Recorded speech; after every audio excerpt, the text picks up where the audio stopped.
Most of the time when I do a video on here, I'm providing lawn care advice or lawn business advice. But at this time, I'm asking you to switch roles with me, and I'm asking you to provide the advice for me, and you can do that in the comments section. The question is, should I, and I'm talking about me, I run a weed control and fertilization business in Alabama. Should I try to expand and grow my business, or should I remain small and solo? I'm going to talk to you through the situation. You vote with your opinion in the comments below, and I'd love to hear what you have to say. Today's video is sponsored by Graham Spray Equipment. If I decide to grow my business, it's probably going to mean growing with another Graham spray rig. This is a 400-gallon split tank that I use for weed control and fertilization. If you need a rig for your business, go to grahamsc.com or give those guys a call. So here's the details. Where am I at right now? Where have I been and where am I going? And let me just kind of tell you what's going on with me. There's a people in the lawn care business that really want to grow their business, and there's people that are more comfortable staying small.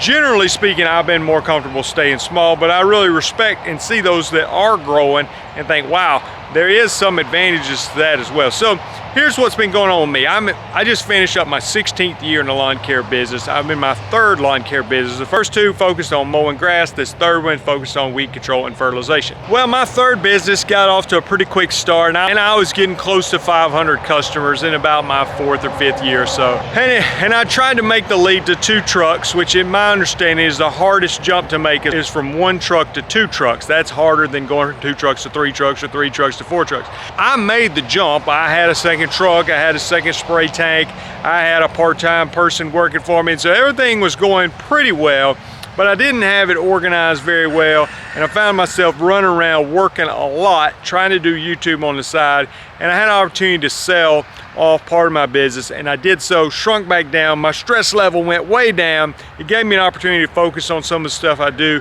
on YouTube, and quite honestly, it's just more enjoyable. So that's where I kind of kept it, taking on customers, but just being real particular about the ones I take on, making sure they're in an area where I'm already saturated and not really trying to expand my business. Well, fast forward to now, and things are going well. I really like doing what I'm doing with my business. I kind of enjoy some of the stuff I do with my online business. I make YouTube videos. I also have digital courses I sell, teaching people how to get into weed control and fertilization or start a mowing business.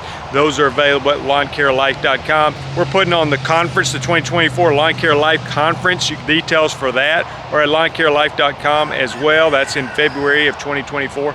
Well, some of those things, those extra things, the YouTube, the conference, all that, those are going to be a little bit of a headache to do if I'm just slammed with my business. But I'm at a place now where I could hire somebody to come into the business and start running, and I could get a second truck going. I could try to expand to a larger geographic area to grow my business faster. But in doing so, do I risk what I would call kind of a happy place I'm at now? You know, a happy place where I have a lot of free time. I say free time that I can do social media and things like that, and not always having to be worrying about spraying yards, fertilizing yards.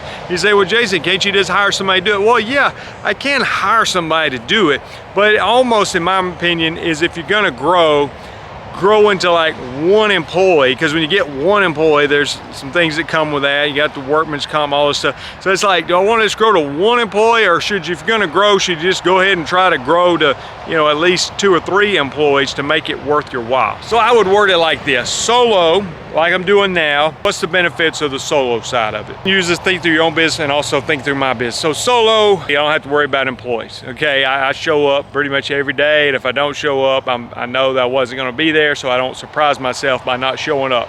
So that's a real advantage. I'm fairly knowledgeable and skilled at what I'm doing. There's no training involved. You know, I don't have to train myself any more than I'm already trained. I'm learning, but you know, you get what I'm saying. I'm not having to say, I hope myself does a good job out there today. I don't have to worry about that. I'm out there doing the work. You know, it's all very easy to manage. Now, what's the disadvantage? Well, the disadvantage is, what if I get hurt and I'm unable to work? Well, that's a problem. The other huge disadvantage is you can only make how much money you can make by yourself. I mean, at the end of the day, you can only do so many yards by yourself. You know, I used to joke with my family, they talk about buying something that was expensive, and they say, well, that's just one more yard, you know, maybe not too expensive, but we do something that costs some money, and they say, well, that's just one more yard, Jason. And I'd say, guys, y'all about to one more yard me straight to the nursing home, you know. Okay, one more yard, one more. But if you one more yard yourself all the time as you get older, it's gonna wear on you. So there is a realistic situation there where if I die, and I'm not talking about dying, but if I die, the business basically dies with me. And so there needs to be a sense where I do think about the future of the business. What is the exit plan? And it can have an exit plan by myself. I can sell it and sort of transition out of it. But you see the deal. When you're solo, it's not as much stress involved, but it certainly all depends on you, the business owner. Let's talk about the other side of the coin when you're gonna try to grow to multiple crews. I don't think it's any secret. You got to have employees. Employees cost money, and employees can be a big headache. And this is not something that's theory. This is something that's basically a fact. Now, employees can also be great and be a great blessing to the business and make a lot of money for the business and show up and just do a lot of great things. So you got good employees and bad employees. But you understand that with employees, you're not only responsible for yourself, but now you're responsible for all these other people. In one sense, I can send somebody else in a truck to go work that day, and I don't have to go work, or I can do something else. In another sense, I have a need to be able to provide work for them. Now, when you hire an employee, it's going to reveal some flaws in your business, most likely. It's going to show you how your pricing is. You may think, well, I'm doing pretty good with my business, and then you hire somebody, you're like, I'm not making very much money. Well, you're probably not making very much money because you didn't have it priced right to start with. It would be a real magnifying glass on my business to show me what kind of health my business is in working as a solo people. And if you can spare me all the comments about saying you're solo, it's not a real business and it's just a job and all that, I don't believe that. I think it's worth something. I think it has value. I could sell it. I get your point, but I think to say that it's just not a business, I understand the point, but I don't think it's completely true. The other thing about growing is you got some growth pains. You need equipment, you need training, you need systems in place.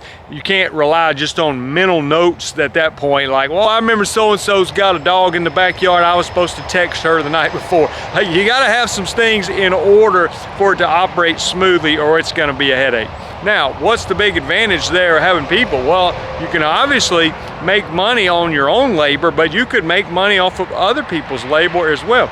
I think another advantage is you're providing a real life job for somebody that can be a great help to their family. I think the other thing is you can exponentially increase the value of your business if it starts operating with multiple people in place and you can show a nice profit and a lot of revenue for a business, then it's worth a whole lot more than a business where you were just a solo operator working it by yourself. Another advantage is you're not just working by yourself anymore, and so if something happens to you, the business still exists because it's not all dependent on you.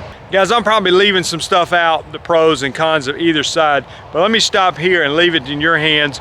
Please leave a comment, let me know what you think. Consider yourself and advice you would give to somebody, but also if you want to take into consideration me, as I continue to have an online presence, my online income increases year over year, and so I have a great opportunity there.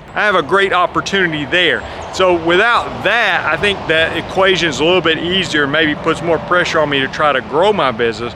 But with my online business, along with my other business, it makes me hesitant to try to do that because I don't want to get too wrapped up in the growth process. So just factor that into your equation. Here's the promo video for the Lawn Care Life Conference. I hope a lot of you guys can make it out to that. It is February 23rd and 24th in Springville, Alabama, near Birmingham. Early bird registration ends at the end of this calendar year. It's $197 Friday night and all day Saturday, and includes your meals. Thanks for watching. Appreciate the advice. We'll see you guys in the next video. Hey everybody, it's Jason Creel, and let me be the first to invite you to the 2024 Lawn Care Life Conference, February 23rd and 24th in Springville, Alabama, just outside of Birmingham. I've got my friend Paul Jamison, Alan Hain, Caleb and Brittany Allman, Jeremy Vest, Naylor Taliaferro, Jeremiah Jennings, and others coming, and hopefully you coming to this year's event. We've got seats for 300 people, and this year's going to be bigger and better than ever. This is our 4th conference to do, and the early bird ticket prices is $197. That includes all your meals. We got a Friday night session, we got dinner, we got an after party, and we got breakfast and lunch on Saturday with day full of sessions. We've got equipment to ride on, giveaways, sponsors. It's going to be a great event, a lot of transparency, a lot of interaction, a lot of tips on how to grow your business, and a lot of fun. We hope to see you February 23rd, 24th, Springville, Alabama. I absolutely love Jason and Tracy Creel. They have humongous hearts of hospitality. They host a wonderful event. I attended it back in 2020, and I'm really looking forward to returning to Sweet Home, Alabama for the 2024 Lawn Care Life Conference. Hey guys, I can't wait to see you at Jason's event this February. There's going to be a lot of speakers giving as much value as they can, such as myself, as well as a lot of great networking opportunities. Hope to see you there soon. Hey y'all, I'm Alan Hain, the Lawn Care Nut. Happy to let you know that I will be attending the Lawn Care Life Conference in 2024, February 23rd and 24th of 2024. This is Jason Creel's conference. This is the 4th year. I've been there every year. I'll be a keynote speaker this year, going to bring you some fire. I'd say there's no better place that you can go to get the tools you need to be successful. Like-minded people, good networking. I've learned a lot about growing my business more than anything here. I tell you what, this place could not be any better. We got a lot of great information, a lot of great speakers.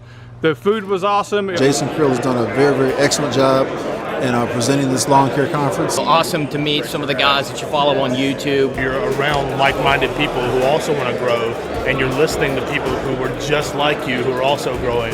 Definitely be coming back next year.